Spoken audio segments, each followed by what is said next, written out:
আসসালামু আলাইকুম। আজকের যে ভিডিওটা আপনারা দেখছেন এই ভিডিওটার জায়গায় অন্য একটা ভিডিও আপলোড হওয়ার কথা ছিল। নুরুর 2-3 দিন আগে সে আমাকে নিয়ে কিছু কথাবার্তা বলেছে সেই প্রশ্নের জবাব দেওয়ার জন্য। সেখানে সে আসসালামু আলাইকুম। আজকের যে ভিডিওটা আপনারা দেখছেন এই ভিডিওটার জায়গায় অন্য একটা ভিডিও আপলোড হওয়ার কথা ছিল। নুরুর 2-3 দিন আগে সে আমাকে নিয়ে কিছু কথাবার্তা বলেছে সেই প্রশ্নের জবাব দেওয়ার জন্য। সেখানে সেই ভিডিওটা আসলে এখন এই পরিস্থিতির সাথে মানানসই না, যে কারণে আমি আর দেইনি। ওই ভিডিওতে কী ছিল সেটা আর এখন বললাম না। আমি মানুষের আবেগের প্রতি সম্মান জানাই। যদিও নূরের যে ঘটনা এটা নূরেদেরই কর্মফল কিভাবে সেটা আপনাদেরকে আমি বলি। ধরেন 5 তারিখের পর থেকে এখন পর্যন্ত আপনি দেখেন তো আমার সাথে যাদের বাঁচছে, যে বিষয়গুলো নিয়ে আমি কথা বলছি, আমি ধরেন বিডিআরের বিচার চাই, এটা নিয়ে সেনাবাহিনী আমার শত্রু। আমাকে সেনাবাহিনী নাকি হুমকি মনে করে, আমি নাকি হুমকি সেনাবাহিনীর জন্য। আমি জানি না এই দেশ এই সেনাবাহিনীর বিরুদ্ধে কখন গিয়েছে, তো তারা বলেছে আমি হুমকি। এরপরে 32 নম্বর, এই আজকে যে নুরুল হক নূর মার খেলেন, এই নূর নিজে বক্তব্য দিয়েছেন, বিশাল জ্বালাময় বক্তব্য। 32 নম্বর যারা ভাঙতে গিয়েছে তারা নাকি মব সৃষ্টি করছে। মব আমরা যদি নাকি সৃষ্টি করে থাকি কোনো জায়গায়, তাহলে 5ই আগস্ট একটা মব ছিল, ওটা তো আইন মেনে করা হয়নি, তাই না? এই বর্তমান সরকারটা যে একটা মবের সরকার, আপনি যদি সেটাকে মব বলেন, আর যদি না বলেন, যদি বিপ্লব বলেন, তাহলে বিপ্লবীরা তো এরকমই করবে। বিপ্লবীরা তো আইন মেনে তারপরে কাজ করবে না। বিপ্লবীরা করছে। গতকালকের এই 2 দিন আগের যে ঘটনা, লতিফ সিদ্দিকী সহ আওয়ামী লীগের নেতাকর্মীরা এই যে ডিআরইউতে বসে যেই মানে আওয়ামী লীগের আপনার অর্থায়নে সশস্ত্র বিপ্লব করার যেই পরিকল্পনা তারা সেখানে করেছিল, সেখানে পুলিশ গিয়েছিল, নুরু সাহেব আপনি গিয়েছিলেন, বিএনপি গিয়েছিল, জামাত গিয়েছিল, এই মব গিয়েছিল। মব যে তাদেরকে ধরেছে। এই বিপ্লবীরা যেদিন থেকে মাঠ থেকে উঠে যাবে, তারপরের দিন থেকে আপনি খেলা দেখবেন। যাদেরকে আপনারা এখন মব বলে, তারপরে হ্যাঁ যারা দখল করছে, চাঁদাবাজি করছে, সেটাকে আপনি ধরেন, কোনো সমস্যা নাই। কিন্তু এই বিপ্লবীরা যদি মাঠ থেকে উঠে যায়, তাহলে আনসারদের ওইখানে যে ঘটনা, আনসাররাই যে গিয়ে সচিবালয়ে ঢুকতে চেয়েছিল, কি হইতো সেদিন? যেদিন কিনা আপনার এই ডিআরইউতে যেটা হলো, সেখানে এরা না থাকলে আপনি কে যাইতো? এরাই তো গিয়ে এখানে বিভিন্ন সময় বাঁচাচ্ছে, এরাই তো রাস্তায় নেমে আসে, সব দলে দলে নেমে এসে তারপরে এইভাবে ঠেকাচ্ছে। সো 5 তারিখের পর থেকে আজ পর্যন্ত এই বিপ্লবীরাই রাস্তা ঠিক করেছে, পুলিশের দায়িত্ব পালন করেছে, থানা বন্ধ ছিল, এগুলো এই বিপ্লবীরা করেছে। আপনারা সেটা এখন নাম দিয়েছেন মব নাম দিয়ে আপনারা কি করছেন সেটা একটু বলি। আমি নুরুর ব্যাপারে 2-একটা কথা বলি। আমার এই ভিডিওতে অনেক বাজেভাবে বলেছিলাম, অনেক কিছু ছিল, সেটা আনতে চাই না, ছোট করে একটু বলতে চাই। আপনার এই যে আন্তর্জাতিক অপরাধ ট্রাইব্যুনাল, তাজুল ভাইরে চেনেন? যাদের ওনার সাথে কথা বলার সুযোগ আছে, তাজুল ভাইকে জিজ্ঞেস করেন। উনি বসার 1 সপ্তাহের মাথায় নুরু তার নিজের লোক প্রসিকিউটর হিসাবে সে সেখানে বসাবেন। তাজুল ভাইকে সেটা বলেছেন। তাজুল ভাই বলেছেন যে আমি এই প্রক্রিয়ার ভিতর দিয়ে আসতে পারবো না, এটা এইভাবে করা যাবে না, এটা যথাযথ কর্তৃপক্ষের মাধ্যমে আসতে হবে। নুরু তাকে বলেছে লাথি দিয়া চেয়ার থেকে উঠাই দিবে। তাজুল ভাইয়ের সাথে কথা বললেন, তাজুল ভাই আমার জানাইলো, ভাই এই বেয়াদবের সাথে কথা বলতে পারবো না ভাই, এটা একটু দেখেন তো। আমি একটা পোস্ট করলাম ফেসবুক, আপনাদের যাদের মনে আছে নিশ্চয়ই আপনারা জানেন, যে নুরু তোমার 1 ঘন্টা সময় দিলাম, তুমি তাজুল হচ্ছে আমাদের কলিজা, তুমি কলিজায় হাত দিয়েছো, এরকম একটা পোস্ট করে তারপরে দিলাম। 15 মিনিটের মাথায় গিয়ে তাজুল ভাইয়ের সাথে গলাগলি করে একটা ফেসবুকে পোস্ট দিলাম, আমি আমার পোস্ট ডিলিট করে দিলাম, ঘটনা শেষ। স্বাস্থ্য মন্ত্রণালয়ে স্বাস্থ্য উপদেষ্টা, আপনি তাকে দেখেন না, তাকে এই দেশের অনেক অভিযোগ থাকবে, কিন্তু স্বাস্থ্য উপদেষ্টা ঘুষ খেয়েছে, দুর্নীতি করেছে, এটাকে বলতে পারবেন? এটা বলতে পারবেন না। স্বাস্থ্য উপদেষ্টা তিনি একজন খুব সৎ একজন মানুষকে তার ব্যক্তিগত সহকারী হিসেবে দায়িত্ব দিয়েছেন। সেই ব্যক্তি জুলাই আন্দোলনে নিজের জীবন বাজি রেখে যেসব শিক্ষার্থীরা যাচ্ছিলেন, যাদেরকে চিকিৎসা দেওয়া হচ্ছিলেন না, তিনি নিজে থেকে তার নিজের কাছে যা ছিল সেগুলো দিয়ে তিনি চিকিৎসা দিয়েছেন। সেই ব্যক্তি স্বাস্থ্য উপদেষ্টার ব্যক্তিগত সহকারী হন, হয়ে একজনকে নিয়ে রাশিয়াতে গিয়েছেন। এই ডাক্তার, তিনি হচ্ছে হাসান ভাই, তিনি রাশিয়াতে পড়াশোনা করেছেন। ওইখানে গিয়েছেন, তার পরিচিত যেসব সিনিয়র প্রফেসর আছেন তাদেরকে দিয়ে সার্জারিগুলো করাচ্ছেন। একজনকে নিয়ে গিয়েছেন, যাওয়ার পরে এই নুরু আপনার দুদক ঘেরাও করেছে।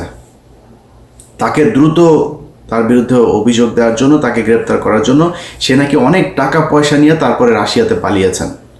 এই নুরু বলেছেন, এই নুরুর দল বলেছে তাদের প্রায় 200-250 পোলাপান নিয়ে যায় সেদিন দুদকেই করেছে।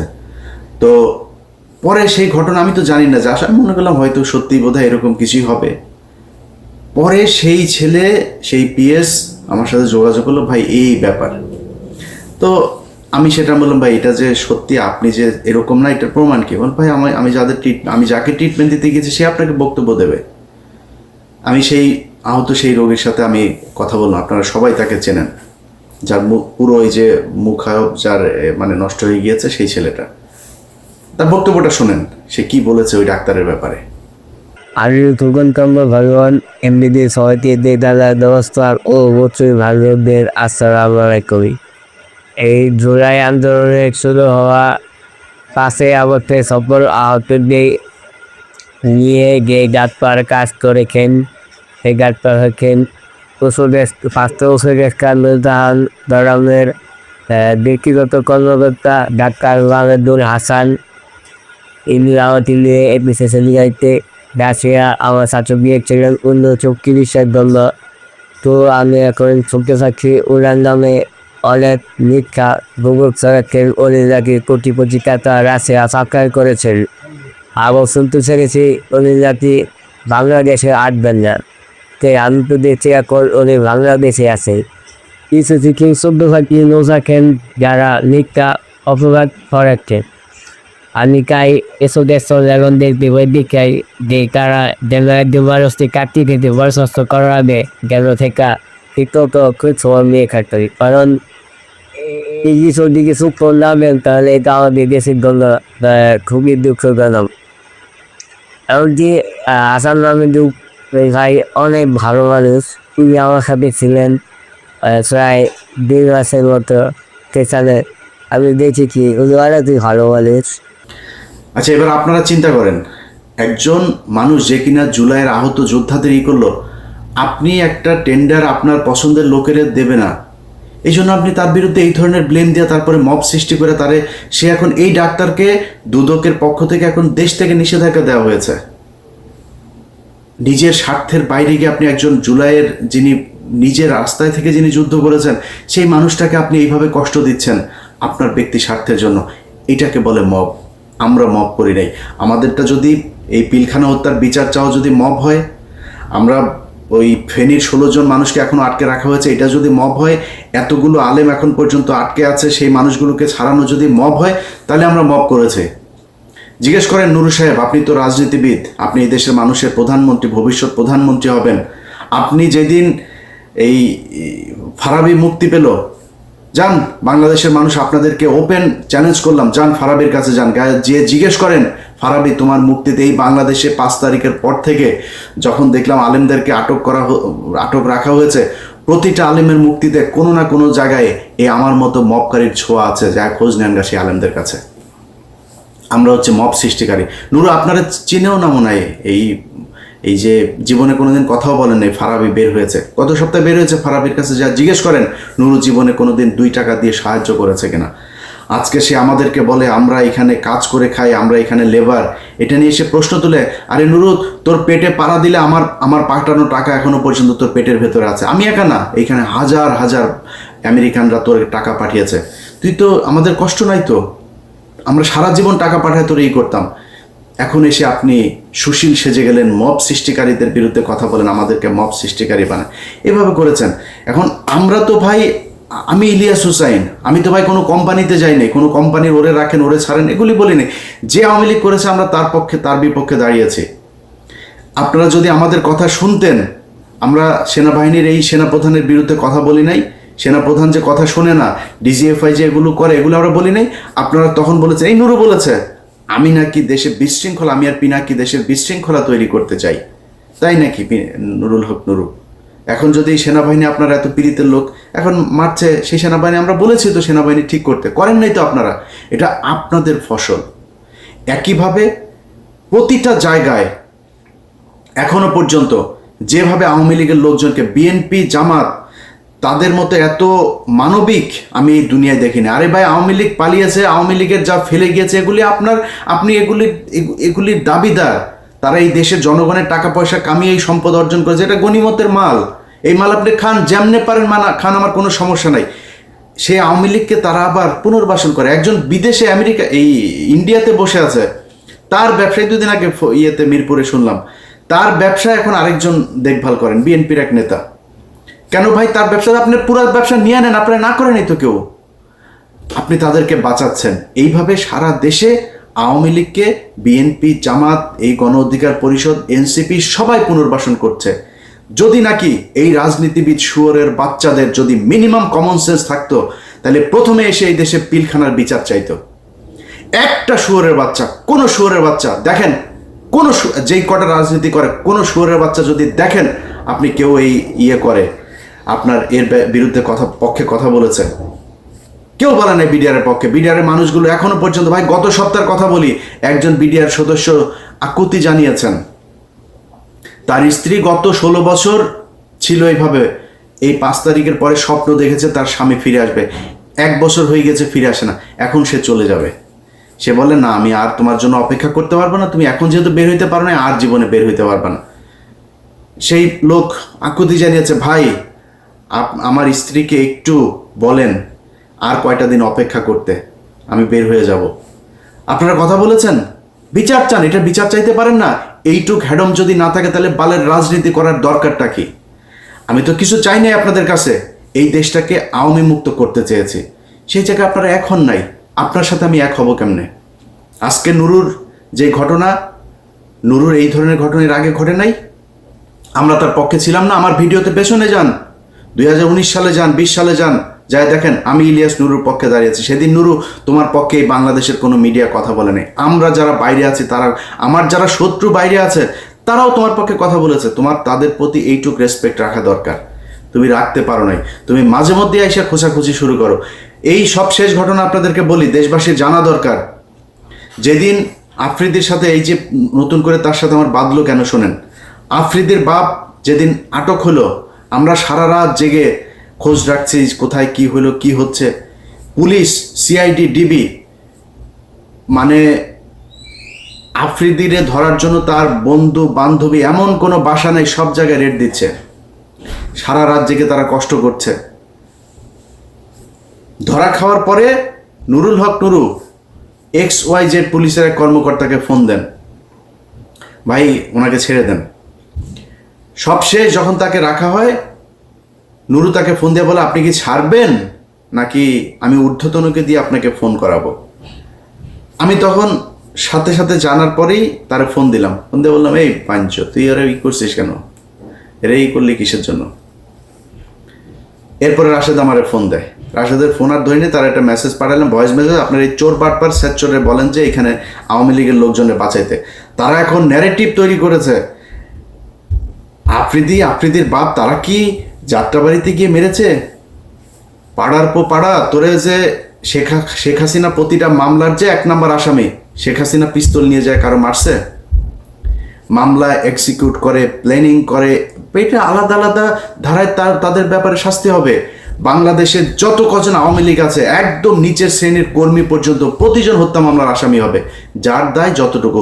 সাংবাদিক আসামি হবে, যেই ব্যবসায়ীরা বলেছে যে শেখ হাসিনার পাশে যে 3 তারিখ পর্যন্ত তারা পাশে থাকা, তাদের বিচার হবে, হইতে হবে। যার যতটুকু প্রাপ্য সেটুকু তার বুঝাইতে হবে। এখন আপনারা একজন টাকা দিবে, নঈম নিজামের কাছ থেকে যায় প্রতি মাসে মাসে বকেয়া আনতেন, আপনি বলেন এখন আমরা 5 কোটি টাকার জন্য মাই টিভি তো দখল করতে যান, মাই টিভির মালিককে ধরাইতে গেছি। এরপরে তার সাথীর ছেলেরে ধরা হইল। সাথীর ছেলেরে ধরানোর পরে এই যে নুরুর সাথে আমার যে ফোনে যে বাকবিতণ্ডা হচ্ছে না, আমি কিন্তু পাবলিক করি নেই, চুপচাপ আছি। আফ্রিদি ধরার পরে সে নিজে পোস্ট করে ফেলো, সে যে পোস্ট লিখেছে সেই পোস্ট লিখতে মিনিমাম 2 ঘন্টা সময় লেগেছে। পোস্ট লিখে তারপরে সে জানান দিল যে আফ্রিদি এবং মাই টিভির পক্ষে সে। আরে বেটা, তুই আফ্রিদির খবর জানিস না? আফ্রিদি কি করেছে তুই জানিস না? আফ্রিদি গত সরকারের আমলে একটা ছবি থাকার কারণে ওই যে রাহির ব্যাপারে সে প্রশ্ন তুলেছে। রাহি ছাত্রলীগ করতো। রাহি ছাত্রলীগ যদি নাকি আফ্রিদির পায়ে ধরে যদি রাহি ছাত্রলীগ হয়, রাহি তো বলেছে আমাকে জোর করে ছাত্রলীগ করানো হয়েছে, আমাকে দল করানো হয়েছে। যদি নাও করানো হয়, সে যদি করেও থাকে, তাহলে শেখ হাসিনার পায়ে ধরে যে তুই মাপ চাইলি, শেখ হাসিনার যে তুই মা বললি, তাহলে তুই কি? অতএব হিসাব করতে হবে নুরু ভাই। আপনি বিএনপির যাদের বিরুদ্ধেও এখন কথা বলি, তারা ভাই এই দেশে রাজনীতির জন্য, এই দেশে আওয়ামী লীগের বিরুদ্ধে কথা বলতে গিয়ে নির্যাতন সহ্য করেছে। আপনি বিএনপিরে উড়ায় ফেলতে পারবেন? বিএনপির লক্ষ লক্ষ মানুষ এই আওয়ামী লীগের বিরুদ্ধে শেষ পর্যন্ত তাদের পক্ষে আসে নাই। জামাত ইসলামের লোক তাদের পক্ষে আসে। জামাত ইসলামের আমিরের পর্যন্ত আমি ছাড়ি নাই। আমার এত সম্মানিত লোক, আমি তারা ছাড়ি নাই। সন্তোষ শর্মাকে তারা দাওয়াত দিয়েছে। আমি সেই জায়গায় যুদ্ধ করি ভাই। আমার নিয়ে এইসব চাঁদামাজি মাদামাজি এগুলি বলে লাভ নেই। আপনি যা মন চায় বলেন, চাঁদাবাজি করলে সেগুলি তো ভোগ করবো, তাই না? দেখবেন তো টুডে টুমোরো, পাবেন না কোনো জায়গায়। সো আপনি মাই টিভি থেকে 5 কোটি টাকা চাঁদা আনতে গিয়েছি, তারপরে মাই টিভি অর্ধেক শেয়ার চেয়েছি। আরে বেটা, মাই টিভির শেয়ার চাইতে হয় আমার? আমি মাই টিভির শেয়ার চাও? মাই টিভির চেয়ে বড় বড় টিভির শেয়ারের জন্য আমার পিছনে ঘুরে আমি শেয়ার নেই নাই, আর তুই মাই টিভির শেয়ারের জন্য আমি পিছনে পিছনে। আমি কোনো কোম্পানি, কোনো প্রতিষ্ঠান, বহু কোম্পানি প্রতিষ্ঠান আমার করার জন্য, পার্টনারশিপে নেওয়ার জন্য 5 তারিখের পর থেকে সবাই বলছে মাপ চাই, দোয়া চাই। আমি এইসব এই টাকা পয়সার এই লেনদেনে যাইতে পারবো না। ইভেন বাংলা এডিশন যে ওপেন করেছি, আমি বলেছে ভাই টেলিভিশনের জন্য চান, পত্রিকা প্রিন্টের জন্য এত কিছু চাইনি, জাস্ট অনলাইন পোর্টাল হিসাবে পারমিশন চেয়েছে। এখানে একটা টিম থাকবে, খুব স্মার্ট কিছু ছেলে পেলে কাজ করবে, তাদেরকে নিয়ে আমি একটা টিম তৈরি করতে চাই। তারা এই দেশের একদম এই আওয়ামী লীগ এবং ভারতের ব্যাপারে, প্রথম আলো, ডেইলি স্টার, তাদের ব্যাপারে অতন্ত্র প্রহরীর মতো কাজ করবে। এই জন্যই এসেছি, এর বাইরে কোনো কিছু না। আপনাদের কাছে অনুরোধ জানাই ভাই, যারা এখনো পর্যন্ত সচিবালয়, পুলিশ, প্রশাসন, সেনাবাহিনী সব জায়গায় আওয়ামী লীগের লোকজনকে টাকা পয়সা নিয়ে তারপর বসিয়ে রেখেছেন, এর বিচার আপনাদেরকে, এই নুরুর মতো, নুরু যেভাবে আঘাতপ্রাপ্ত হয়েছে এইভাবে আপনাদের কপালে ফিরে আসবে। নুরুর এটা দেখে আপনারা অনেক কষ্ট পেয়েছেন, আমি খুব বেশি কষ্ট পাই নাই। কারণ কি জানেন, নুরুর চাইতে ভয়ঙ্কর পরিণতি এই দেশে হবে যদি আওয়ামী লীগ ফেরত আসে। আর সেই আওয়ামী লীগকে ফেরত আসার জন্য, তাদেরকে পুনর্বাসিত করার জন্য নুরুরা কাজ করেছে। কোনো জায়গায় 5 তারিখের পর থেকে দেখবেন না যে তারা বলেছে ওকে ঠিক আছে, অমুকের ব্যাপারে শুনলাম, আমরা সেখানে যাই গিয়ে টাকা